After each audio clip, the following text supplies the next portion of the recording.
Hello, good day. I am Abdullah Guru from BS Criminology to BRB09. Today we will learn about the various tools available in the chemistry laboratory.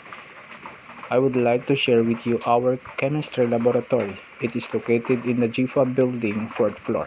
Come join me to learn about what is available here. As you can see, this is important to know or study if your course is forensic, is criminology, is nurse, and whatever else it will help in our course. I am encouraged to study this because as a BS criminology, the study here is extensive. Not only the law or causes of crime, even small things must be investigated using the chemistry laboratory as well as the ballistics laboratory.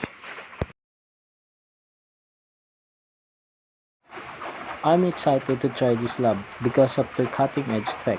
Should really speed up our experiments. Hoping to boost my skills in advanced tech and data analysis at this lab should be a great learning experience. Acquiring these skills will enhance in analytical abilities, forensic knowledge, and tech crime expertise, advancing my criminology career. That's all. Thank you for watching.